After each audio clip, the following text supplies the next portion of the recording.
আজকে কথা বলতেছি, কালকে দেখা গেছে আমাকে বললে 10 ট্রাক অস্ত্র মামলার সঙ্গে জড়িত। একটা প্রোপাগান্ডা ছড়িয়ে এই বাংলার বুকে কেন এই বিশৃঙ্খল করছে? সহকর্মীরা বাড়িতে থাকতে পারতেছে না, তারা বলায় থাকতে হচ্ছে, মিডিয়ার মাধ্যমে ভুল সংবাদ ছড়ায়। আমরা কেন রাস্তায় নামবো? সেনাপ্রধান চাইলে এটা 5 মিনিটে ডিসপোজাল দিতে পারতেন। আমার রক্তের বিনিময়ে, আমার লাশের বিনিময়ে, আমার মৃত্যুর বিনিময়ে যদি শত সহস্র লোক পেনশনের আওতায় আসেন, দাবি বাস্তবায়ন হয়, সেটাই হবে আমার স্মরণ সার্থকতা। সদর থেকে 3 সদস্যের প্রতিনিধি দল আসতেছে, আমাদেরকে এই বলে অভিহিত করেছে ভিতরে নিয়ে। তো আমি সকল সদস্যকে অনুরোধ করবো, আপনারা যারা আসছেন এখানে অবস্থান কর্মসূচি গ্রহণ করুন এবং 3 সদস্যের প্রতিনিধি দল এসে এবং আইএসপিআর এর প্রতিনিধি দল এসে আমাদের এই ব্যাপারটা নিয়ে আইএসপিআর এর মাধ্যমে এবং সাংবাদিকের মাধ্যমে ঘোষণা করতে হবে। কারণ অলরেডি আমাদেরকে 5 কর্মদিবসের কথা বলে কিন্তু 9 মাস আমাদের নাকের ডগাগুলো ঝুলিয়েছে বাইরে। সুতরাং আমরা চাচ্ছি এই মুহূর্তে সাংবাদিকের সামনে আমাদের ব্যাপারটা শুরু হবে এবং সেনাবাহিনী তার জায়গা থেকে আমাদের যে সমস্ত সহযোগিতা ভাইদের ধরে নিয়ে গেছে সে সমস্ত সহযোগিতা ভাইদেরকে ছেড়ে দিতে হবে এবং আমাদের যাদের বাড়ি ঘেরাও করে রেখেছেন সেনাবাহিনী দিয়ে তাদের বাড়ি অনতিবিলম্বে মুক্তি করে দিতে হবে সেনাবাহিনীর গাড়ি থেকে। আমরা যদি ফলপ্রসূ কোনো রেজাল্ট না পাই তাহলে অলরেডি 1 ঘন্টার ভিতরে তারা 1 ঘন্টা বলছেন আমাদের কাছে, আমরা 1 ঘন্টা না আরও 1 ঘন্টা ওয়েট করবো। যদি তারা কোনো ফলপ্রসূ রেজাল্ট আমাদেরকে না দেয় তাহলে আমরা এখান থেকে লং মার্চ গ্রহণ করবো জাহাঙ্গীর গেট পর্যন্ত এবং ক্যান্টনমেন্টের প্রত্যেকটা গেট আমরা বন্ধ করে দেবো। তবে হ্যাঁ, কোনো বিশৃঙ্খল না, আমরা যেহেতু নিরস্ত্র, আমরা কখনোই কোনো অকারেন্সের পক্ষে না, আমরা শান্তির পক্ষে। সেনাবাহিনীর প্রতি আমাদের শ্রদ্ধা রয়েছে, কিন্তু সেনাবাহিনীর কতিপয় কিছু অফিসার্সের জন্য আজকে আমাদের এই পরিণতি।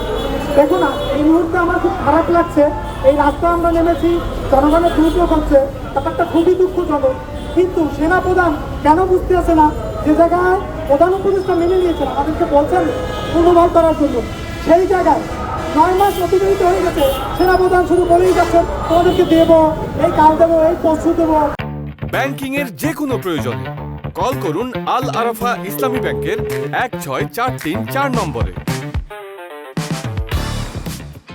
এটা তো ওরকমের একটা মানুষের মুখ থেকে শোনার কথা না আমাদের, তাই না?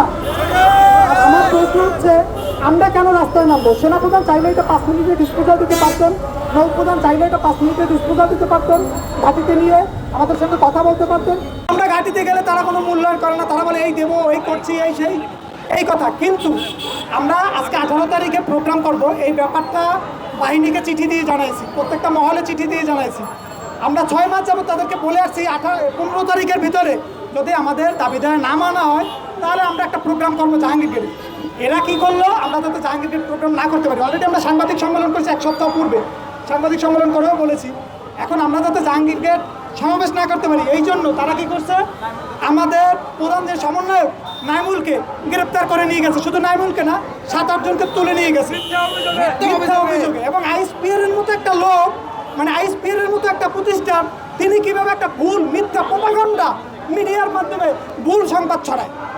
আমার মাথায় আসে না কেন এরকম একটা প্রোপাগান্ডা ভুল সংবাদ ছড়ায়।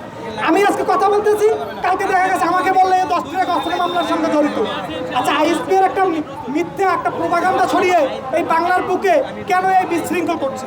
আমার প্রশ্ন। এবং সেনাপ্রধানের ক্ষতি কি? আমরা যদি বাহিনীতে পূর্ণবল হয় তার এত কষ্ট কিসের? এবং তিনি যে কাজটা করছেন, আওয়ামী লীগ সরকার কি করতো, ভোটের আগে বিএনপি এবং জামাতের নেতাকর্মী ধরে নিয়ে যেত। ঠিক আমাদের কি করছে, আমরা 18 তারিখে প্রোগ্রাম করবো, 17 তারিখে দুপুর 2টা বাজে আমাদের সকল নেতাকর্মী সকলের বাড়ি ঘেরাও করতে দিয়ে ফেলছে। আমার বাড়িতে ঘেরাও দিয়ে ফেলছে, সকলের বাড়ি ঘেরাও দিয়ে ফেলছে সেনাবাহিনী দিয়ে, এবং 7-8 জনকে তুলে নিয়ে গেছে। আমাদের সহকর্মীরা বাড়িতে থাকতে পারতেছে না, তারা পলায় থাকতে হচ্ছে। কেন রে ভাই, একটা স্বাধীন দেশে আমি পলাই থাকবো কেন? আমি কি চোর?